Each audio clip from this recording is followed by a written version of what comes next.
Have you ever watched a man get punished not for failing, but for being too good? That is the danger Robert Greene exposes in Law 1 of the 48 Laws of Power: never outshine the master. And if that sounds cold, good.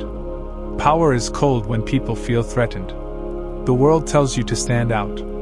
Power tells you something different. Stand out too early, and you may become a target. Welcome to Focus Empire, where we build discipline, silence, and strategic strength. This is not about becoming smaller. It is about becoming smarter. Because the real game is never just about talent.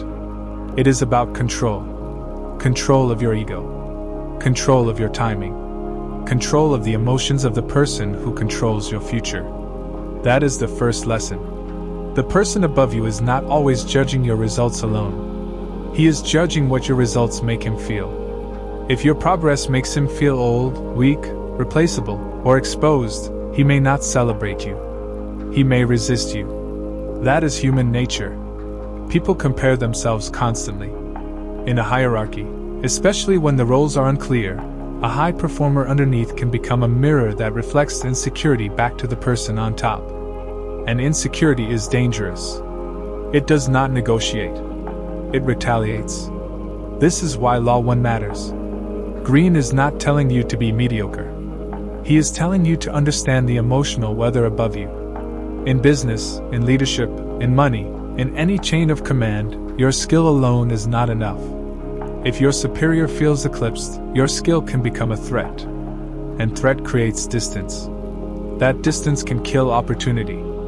History gives us a brutal example. Nicolas Fouquet threw a legendary celebration for Louis XIV at Vaux-le-Vicomte. It was extravagant. It was brilliant. It was unforgettable. And it was a mistake. He made the king feel outshined.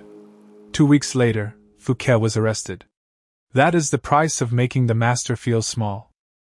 Now look at the smarter move. Galileo discovered Jupiter's moons and named them after the Medici family. He did not just present truth. He wrapped truth in respect. He turned a breakthrough into tribute. That choice helped open doors that raw brilliance alone might have slammed shut. That is the difference between reckless ambition and strategic ambition. Most men think success is about proving how sharp they are. But in power structures, that can backfire. A superior who feels threatened will look for reasons to cut you down. If you become too visibly superior, too fast, too loud, you awaken envy. And envy is a quiet enemy. It smiles in public. It moves in private.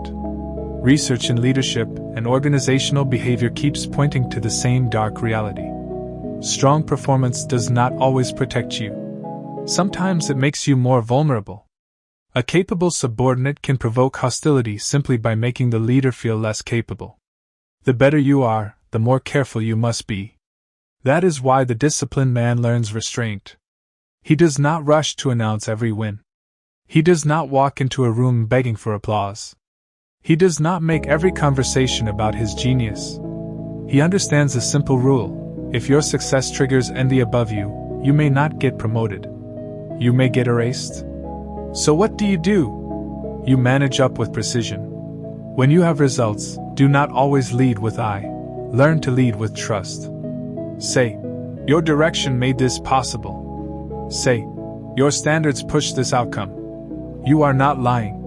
You are steering credit toward the person whose ego guards the gate. That is not weakness. That is strategy. Ask for advice before you present your solution. Let the master contribute a small piece.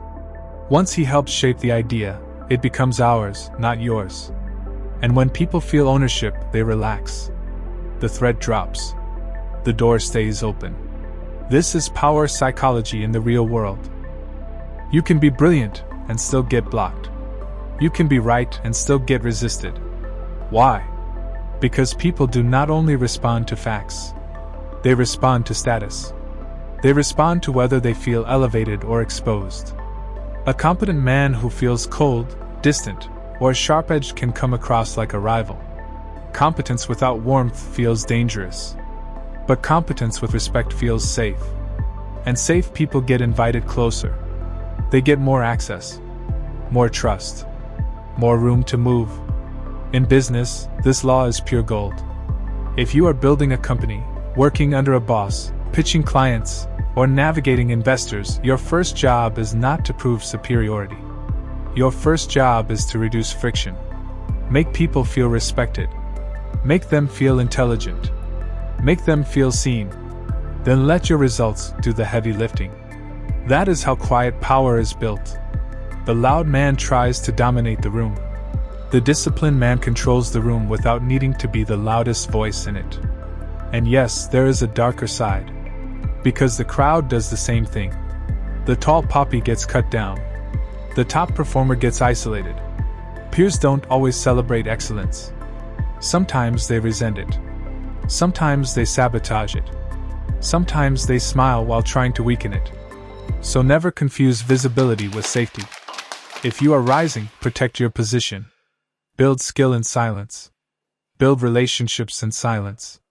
Build money in silence. Stack value without announcing every move. Let others take the spotlight when needed. Let them feel important while you become indispensable. That is strategic patience. And this is where most men fail. Their ego wants immediate recognition. Their insecurity wants to be seen. Their envy wants to compare. So they broadcast too early. They flex before they are protected. They demand respect before they have earned trust. Then they wonder why doors close. The world does not punish talent. It punishes careless talent. Law 1 teaches you to move with awareness. If the master feels weak, he will defend himself. If he feels replaced, he will strike first. But if he feels respected, informed, and secure, he will keep the gate open while you build your position. That is the whole game. Not submission. Not fake humility. Strategy. You are not trying to stay invisible forever. That would be another trap. The disciplined version of this law includes an exit plan. Build quietly until your value is undeniable. Build allies. Build leverage. Build a foundation so strong that when you finally step into the light, no one can block you without hurting themselves. That is the long game. And long games are won by men who can sit still when others panic. Men who can stay silent when others boast. Men who can endure the slow grind while everyone else chases applause. That kind of man becomes dangerous in the best way. Calm. Focused. Unshakable. So remember this, real power is controlled, not loud. Real dominance is often invisible until it is too late to stop. If you want wealth, influence, and respect, stop trying to outshine the people holding the door. Learn the room. Read the ego. Protect the mission. Be competent, but not threatening. Be ambitious, but not reckless. Be respected, not resented. That is how you build a legacy instead of a short-lived moment.